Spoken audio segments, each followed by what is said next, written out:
মুসলিম শরীফে 2085 নম্বর হাদিস, 2085 নম্বর হাদিসে আল্লাহ নবী সাল্লাল্লাহু আলাইহি ওয়াসাল্লাম বলেন, মান জাররা সাওবাহু ফিয়ালা আলাম ইয়ানজিরিল্লাহু ইয়াওমাল কিয়ামাহ, যে ব্যক্তি তার কাপড়কে জমিনে টেনে হিঁচড়ে চলবে, আল্লাহ তাআলা তার দিকে কিয়ামতের দিন দৃষ্টি দিবেন না।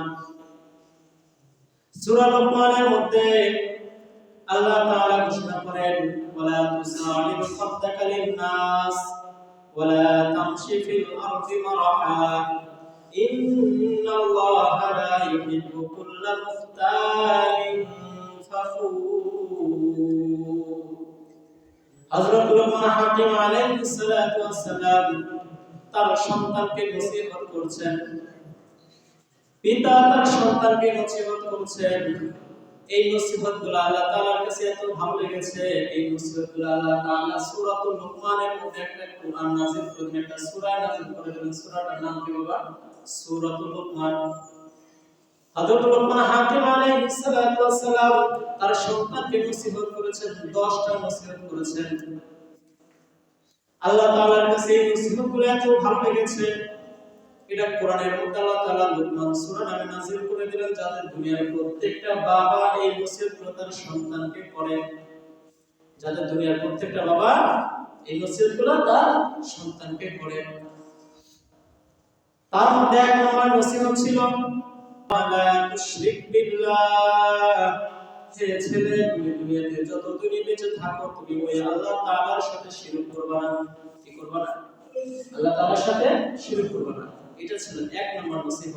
হে সন্তান, তুমি দুনিয়াতে যতদিন বেঁচে থাকো তুমি মানুষের সাথে, তুমি আল্লাহ তাআলার সাথে শিরক করবে না।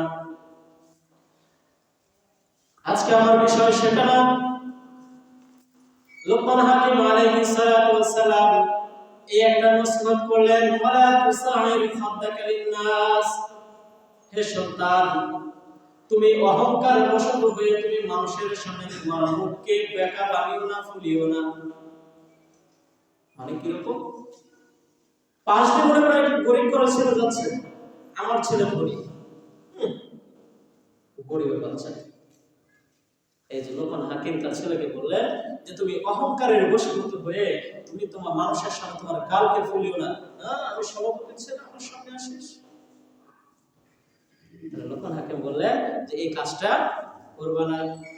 ওয়ালা তামশি ফিল আরদি মারহা, ও যুবক ভাই, তোমার বাবা নেতা হতে পারে, তোমার বাবা এই দেশের সরকার হতে পারে, প্রধানমন্ত্রী হতে পারে, যাই হোক না কেন, কিন্তু তোমার বাবা যে আল্লাহ তাআলা থেকে এসেছে, তুমিও সে আল্লাহ তাআলা থেকে এসেছো, এবং যার সাথে তুমি এই বাড়াবাড়ি করছো, গাল ফুলাচ্ছ, তাকেও আল্লাহ তাআলা এই দুনিয়াতে পাঠিয়েছে। তার মানে আমাদের কে পাঠিয়েছে? আল্লাহ। তোমারও খোদা আছে, আমারও খোদা সে, তারও খোদা আছে, তারও খোদা সে। অতএব ওই আল্লাহ থেকে যদি আমরা আসি তাহলে আরেকজনের দিকে গাল ফুলিয়ে লাভটা কি আমাদের?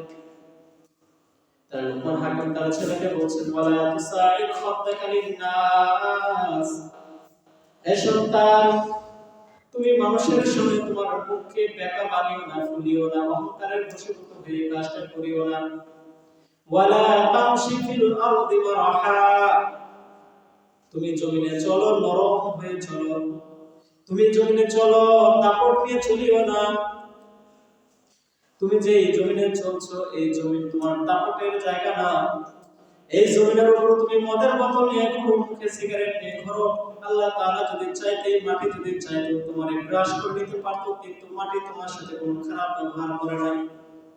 এত কিছুই না করেছো দুনিয়াতে। এই মাটির উপর থেকে নর্তকীদের গান শুনেছো, তাদের নাচা পেঁচা দেখেছো, তুমি নিজেও বক্স বাজিয়ে ডিজে বক্স বাজিয়ে নাচা পেঁচা করছো। এই মাটিকে জুলুম করেছো, কিন্তু খবরদার মাটি কিন্তু তোমাকে জুলুম করে নাই। মাটি কি জুলুম করেছে আমাদের? এত জোরে মাটিতে কোপ দিয়ে কোদাল দিয়ে মাটি যদি চাইতো এটা শক্ত হয়ে ডব দিয়ে নিজের কপালে লাগাইতে পারতো, কিন্তু আল্লাহ তাআলা বলেছেন, ওয়ামা খালাকতুল জিন্না ওয়াল ইনসা ইল্লা লিয়াবুদুন, আমি দুনিয়াতে যা কিছু সৃষ্টি করেছি জিন এবং ইনসান সব শুধু আমি আল্লাহর ইবাদত করবে। কার ইবাদত করবে? আমি আল্লাহর ইবাদত করবে।